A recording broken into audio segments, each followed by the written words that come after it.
육친 분석 중에서 이제 재성,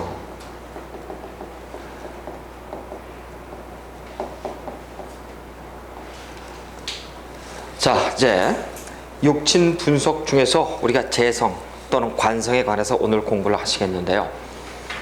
여러분이 이 공부를 하시면서 잘 풀린다, 풀리지 않는다 하는 관점이 뭐냐면은 아직까지 십성에 대해서 또는 생극재화에 대해서 이게 빨리빨리 오질 않기 때문이에요. 다시 얘기해서 목화토금수라고 하는 오행을 거꾸로 돌리고 바로 돌렸을 때 생극이 되느냐 재화가 되느냐 이런 얘기, 생한이냐 극한이냐 막 그런 얘기의 문제들. 그 다음에 또 하나, 이 목화토금수 자체만 해도 뭐 그런데 이거를 천간지지로 바꿔놓고선 그걸 생한이냐 극한이냐 재한이냐 화한이냐 거기다 십성이 어떠냐 얘기를 하면 복잡할 수도 있다 이런 얘기죠. 자, 그래서 조금 전에 말씀드렸다시피 우리가 이 공부를 하는 것은 감명을 잘 하기 위함인데요. 감명을 잘 하기 위해서는 이것저것 다 아는 것도 중요하지만 관점을 여명의 입장에서는 무조건 관과 식을 보고 남명의 입장에서는 무조건 재와 관을 보더라. 우린 그렇게 얘기를 했습니다. 여명의 입장에서 관은 배우자가 될 것이고 식은 식상은 자식이 되고 남명의 입장에서 재는 배우자가 되고 관은 자식이 되는 입장이에요. 그래서 우리는 여명의 입장에서 관, 남명의 입장에서 재, 그러니까 관성과 재성의 동태를 여러분이 지금부터 공부를 잘 해놓으셔야 돼요. 그러시면은 이제 우리는 육친 분석에 있어서 재성, 여명의 입장에서의 재성, 남명의 입장에서의 재성, 또 하나는 남명의 입장에서의 관성, 여명의 입장에서의 재성을 관성을 가지고선 과연 어떻게 우리가 감명할 것인지에 대해서 지금 한번 좀 공부를 좀 해보시는데요. 자, 이 재성이라고 하는 녀석은 내가 극하는 녀석이에요. 그렇죠? 내가 극하는 거예요. 그래서 비식재 관인이 있으면 비겁이 식상을 생하고 비겁이 재성을 극하는 내가 극하는 관계. 그래서 재성이 놓여 있으려고 한다면 일단은 내가 극하고 내가 생하니까 이 관계는 내가 주어예요. 그렇죠? 그러니까 내가 강해야 된다는 거고 이쪽은 나를 극하고 나를 생하는 녀석들이에요. 그래서 관성까지도 나를 극하니까 내가 강해야지만은 생하고 극하고 그걸 당하고 막아낼 수 있지만 만약에 내가 약하다고 한다면은 인성이 있거나 비겁이 들어와야 된다 이렇게 말씀을 드렸어요. 이렇듯이 지금 이제 재성에 대해서 말씀을 드리겠습니다만 재성은 양명지원 이렇게 얘기한답니다. 다시 얘기해서 우리가 살아가는 어떻게 해요? 명의 근원 이런 뜻이에요. 양명지원 이렇게 얘기를 해요. 그래서 여러분이 혹시 사주팔자의 대운을 보시면서 재성이 약하게 놓여 있거나 이렇다고 한다면은 아하, 목숨이 위태롭구나. 왜? 삶의 근원이 약해져 버리니까. 그 정도로다가 재성은 대단히 중요하거든요. 근데 이 재성은 우리가 육친으로 본다면 제일 먼저 누구를 기준으로 해서 볼까요? 남명이죠. 그렇죠? 남명을 기준으로 해서 우리가 재성을 보게 되거든요. 남명을 기준으로 부인이잖아요. 남명을 기준으로 내가 극하는 것, 이것이 바로 부인이 되더라 또는 이성이 되더라. 한편으로는 아버지가 되고 한편으로는 이성이 되더라, 돈이 되더라. 우리가 그렇게 볼 수가 있습니다. 근데 이제 이 재성이 어떤 형태를 띠냐, 제일 첫 장에는 재다신약사주 이렇게 나와 있습니다. 재다신약 이런 얘기인데 이게 무슨 얘기냐면요, 이런 얘기예요. 재가 굉장히 많아서 내가 어떻게 됐다고요? 일간이 약해진 현상, 이것을 우리는 재다신약 이렇게 얘기한답니다. 가령 이런 얘기예요. 어떤 사람이 을축이라고 하는 사람이 있어요. 여명 남명을 떠나서요, 뭐 남명이라고도 보시자고요. 일단 제의 얘기니까 내가 극하더라, 그럼 일지에다가 편제를 깔았더라, 우리 이렇게 얘기를 하죠. 내가 극하는데 음량이 같더라. 그래서 이랬을 때는 우리는 음의 목, 음의 토에서 음의 목이 음의 토를 극하니까 편제를 놨거나 이렇게 얘기를 하는 토가 육친으로 보면 나의 부인이자 배우자예요. 그러면은 이 그림을 보시면 돼. 바로 이렇게 토가 이렇게 크죠, 목은 이렇게 작죠, 나는, 그쵸? 그러면은 절대 극이 안 된답니다. 극의 관점은 서 있어, 반드시. 내가 나의 부인을 잡고자 하는 심리는 강하지만 부인의 입장에선 받아줄 수 없는 입장. 그렇습니다. 그래서 이렇게 제가 많죠, 제가, 그렇죠? 다가 많아서 몸이 약해진 사주는 특징이 있어요. 잔소리가 심해요. 완력으로는 안 되는 거야. 그러니까 잔소리가 심한 거예요. 여러분 이제 이런 거 아실 거예요. 술집에 남자들이 이제 가끔 우리 친구들 모이면 5분이 멀다고 전화를 해, 집사람이. 그런 사람이 있어요, 제 친구 중에도. 그래서 우리가 이제 그걸 알기 때문에 아예 전화가 오면 와이프야 이렇게 얘기를 하고 그러는데, 또 전화를 안 받으면 안 받았다고 거기를 쫓아와서 확인을 해. 그 정도로 심각한 사람이 있어.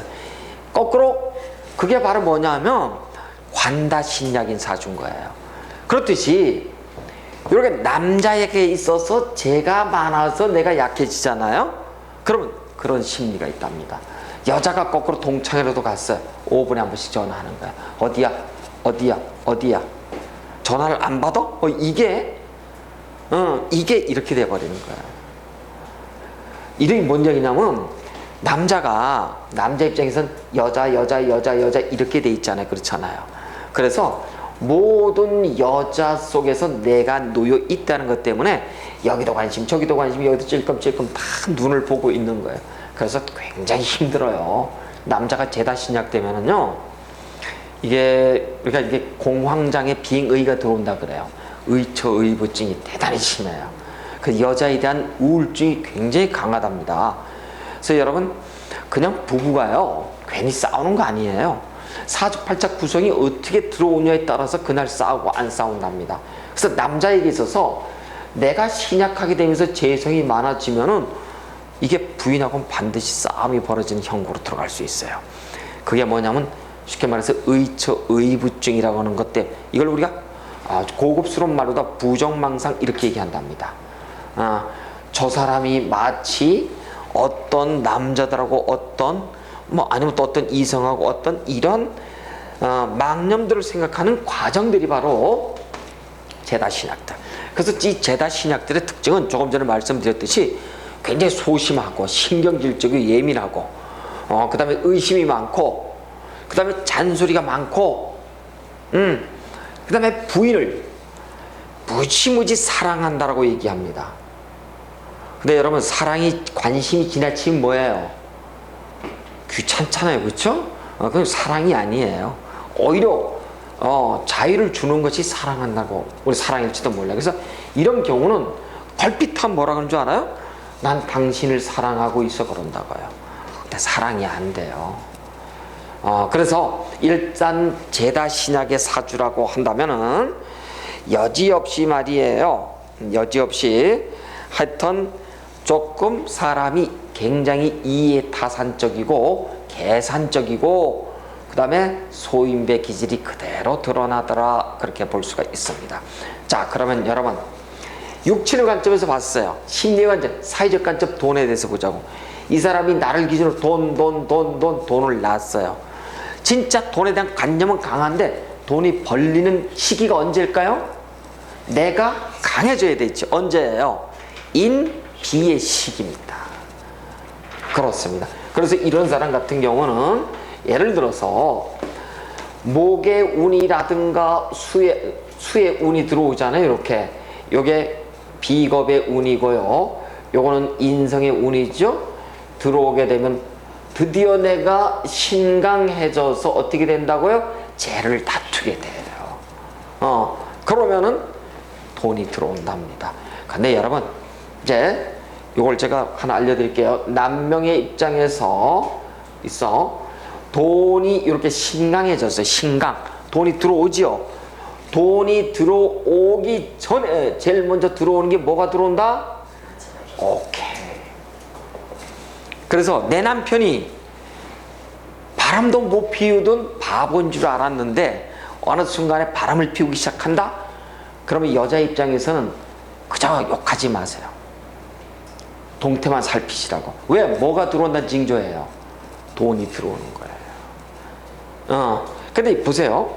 남자가 바람을 피운다는 게 사시사철 바람 피우는 사람이 있을까요? 10년 내내 피우는 사람 없어요. 내가 사는 과정에서 어느 순간에 바람을 피워. 매일 피우면 그건 뭐 X지. 그래서 긴 기간 동안 어느 순간에 바람을 피운다면 드디어 바닥을 치고 돈이 들어오는 시점이구나. 여러분 바로 그렇게 파악을 하시고 그 남편을 더 따뜻하게 더 잘해주세요. 오리고기도 잡아주고 개고기도 좀 잡아주고 닭고기도 좀 잡아주고 코가 반짝반짝 좀 빛나도록 말이에요. 건강관리 해야 될 거 아니에요. 이랬을 때 우리는 돈이 들어오더라. 그래요. 그런데 이 사람이 거꾸로 수목의 인비가 아니라 식재관의 기운이 들어온다라고 보시죠. 목의 입장에서 식상은 화, 목의 입장에서 재는 토, 목의 입장에서 관은 금. 이러한 운이 들어온다면 어떻게 될까요? 거꾸로 더욱더 신약해지지요. 그러면 어떻게 된다? 이런 사람들은 조울증이 팍 들어와 버리는 거예요. 그러면 한마디로 접신의 기운이 들어온답니다. 그러니까 이렇게 얘기를 하죠. 난리 부르스를 치는 거예요. 집에 와서 껄핏하면 화내고 신경질 내고 밤늦게 해줬다고 화내고 말이지. 이런단 말이에요. 그래서 여러분 제다신약 사주들은 이러저러한 특징들을 가지고 있더라. 우리는 제다신약은 누구를 기점으로 보냐면 남명의 기점이에요. 그쵸? 왜? 쟤는 아내이자 여자이자 처니까 그렇습니다. 그러면 여러분 이걸 우리가 여명의 입장에서 한번 살펴볼까요? 여명. 자, 여명 이 사람이 이제 여자 이번에는 여자라고 보자고요. 여명이라고 보자고요. 여명이라고 본다면 내가 극하는 재성은 전부 다 육친으로 뭐예요? 내가 극하는 것은 재성은 육친의 입장에서는 비식재관인이에요. 나 여자 여명인데 내가 극하는 것은 재성인데 나를 극하는 것은 또 누구예요? 남편이잖아요. 그 관을 생하는 게 뭐예요? 재성이잖아. 그러니까 나의 입장, 여자의 입장에서 재성은 뭐예요? 시모가 돼. 시모가 돼요. 그래서 여명의 입장에서는 시모예요. 시모. 이 시어머니인데, 자, 시어머니가 어떻게 돼 있습니까? 나의 배우자 자리에 전부 다 이렇게 시어머니가 들어와 있죠. 그러면 이 집은 결국은 여명의 입장에서 내가 여자야. 어떤 남자를 만날까요, 여러분? 어떤 남자를 만나요? 답이 나와야 돼. 요런 남자를 만나. 어머니가 이래. 어머니가 이렇게 커. 어머니가, 시어머니가. 남편은 어때요? 남편은 요만하잖아. 어머니가 생하죠? 그렇죠. 그리고 나는 내가 극하는 것이 요만해. 뭐예요? 이 집은 엄마가, 시어머니가 절대적으로 썬파워야. 어머니가 재산이 많은 사람이야. 시모들이. 그리고 여명의 입장에서는요, 이런 사람들은 누구랑 결혼할까요? 재산이 많은 남편을 만나요. 틀림없이. 그런데 재산이 많은 남편을 만나는데 남편을 누구한테 뺏기는 거예요? 시어머니한테 뺏기는 거예요. 그래서 이런 경우에 여자들은 시어머니가 자식을 꼭 애인처럼 자기 남편째를 데리고 논다니까. 아침에 밥 먹으면 남편이 어디가 있어요? 시어머니 집에 가 있는 거예요. 그래서 우리가 이상하게 결혼을 했는데 자식이 꼭 어머니 집에 와서 문 안 들이고 효도하고 막 이런 경우 있잖아요. 이게 이거예요. 그럼 나라고 하는 여자는 반드시 그러한 남편과 인연이 되더라. 이상해요? 자, 그러면 제가 참고로 말씀드릴게요. 어떤 사람이 신묘일주예요.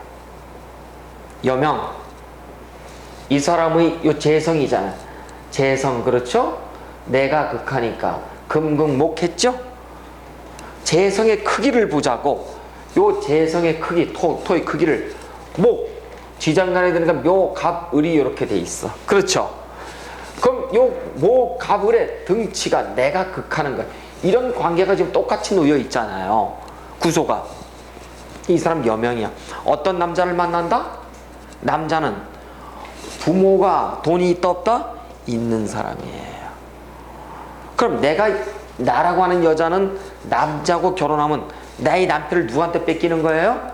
시모한테 뺏기는 거예요. 그래서 재미가 없어, 삶이. 그러니까 결국은 재가 많은 여자는, 자 보실까요? 재가 재생간화지요. 이렇게 내가 토 재성이잖아요. 그렇죠? 재가 생하는 것이 뭐예요? 관이잖아요. 이렇게 재가 생하는 것이 뭐예요? 관이잖아요. 다시 얘기해서 어떤 그릇이 이렇게 있어요. 재성의 그릇이야. 꽉 찼어. 재가 어디로 넘쳐요? 관으로 넘쳐요. 이렇게 돼 있어요. 또 관이 꽉 차면 또 이렇게 인성은 넘치는데, 일단 재성이 많다 그러면은 여명의 입장에서는 관을 의식해요, 안 해요? 의식하는 거예요. 그래서 약간 음성적이야. 쉽게 말해서, 다시 얘기해서 그 이성에 대해서 껄떡대는 거예요. 그럼 딱 보고선 관심이 많구나, 이성에 대해서. 또 이 사람이 여명이다 하면 시어머니한테 남편을 뺏기고 그러니까 본인은 외롭구나, 이성에 대한 관심이 있구나. 그러면 시어머니가 돌아가시면 그 재산은 누구 거예요? 이제 내 거가 되는 거예요. 그래서 부모가 돌아가실 때까지는 나는 어때요? 남편을 빼앗겼으니까 외롭답니다. 그래서 여러분, 일단 내가 재성이 많아서 약해졌다고 한다면 남명의 입장에서 껄떡대. 여자에 대해서 테이크도 안 되면서 내가 갖지도 못하면서 마침 가질 수 있는 것처럼 착각을 해서 껄떡대고, 아주 이해타산적이고, 음식점에 가면 어떻다고요? 반드시 끈 있는 신발을 신고 가고 저 구석에 앉고 이런 사람들. 그렇지만은 여명의 입장에서는 시모의 영향력이 강하더라.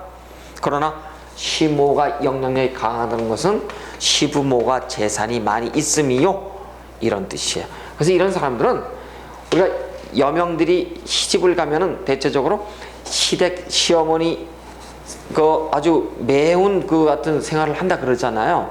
시집살을 한다 그러는데, 이런 경우 그래서 거꾸로 흥미를 다른 데 두기 쉽더라. 우리가 그렇게 본답니다. 자, 그러면은 실제 사주를 우리가 책에 나와 있는 걸 우리가 한번 좀 보시자고요. 제다신약이라는 것은 어떤 사주인지 한번 보시자고요. 제일 먼저 한번 불러볼까요? 남명에 있어서 병호, 갑오, 개축, 정사, 이런 사주가 있어요.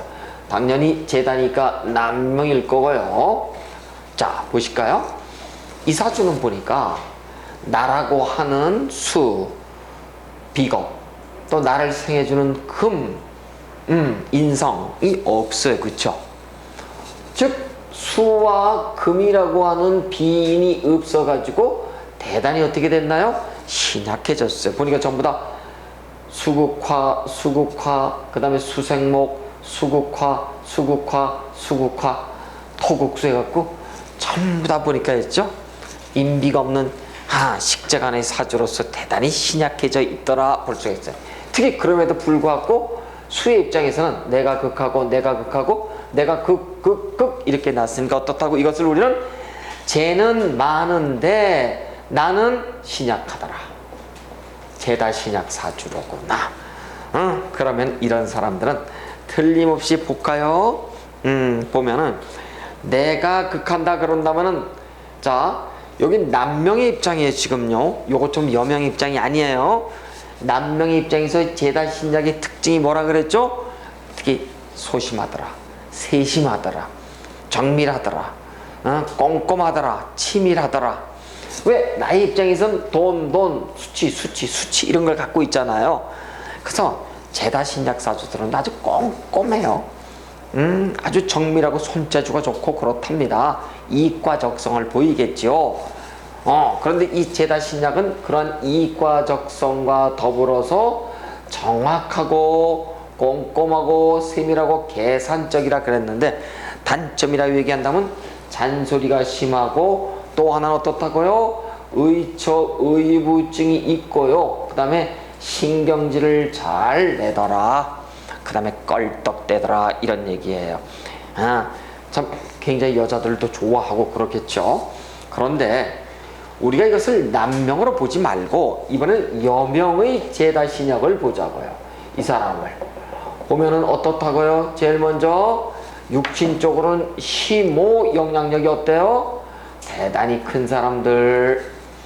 두 번째는 시모의 영향력이 대단해서 남편을 시모에게 뺏긴 현상이에요. 빼앗긴 현상. 그러니까 나의 공허함을 어떻게 한다고요? 관성을 의식해서 어떻게 한다고요? 약간 음성적으로 들어가더라. 우리가 그렇게 본답니다. 그래서 여러분, 제다 신약 사주는요, 특히 몸이 약하답니다. 신체가 약해요. 왜 그러냐고요? 내가 극설해야 되잖아요. 그렇죠?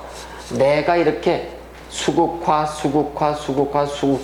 하기 위해서는 나의 일간의 힘이 설이 확 돼버린답니다.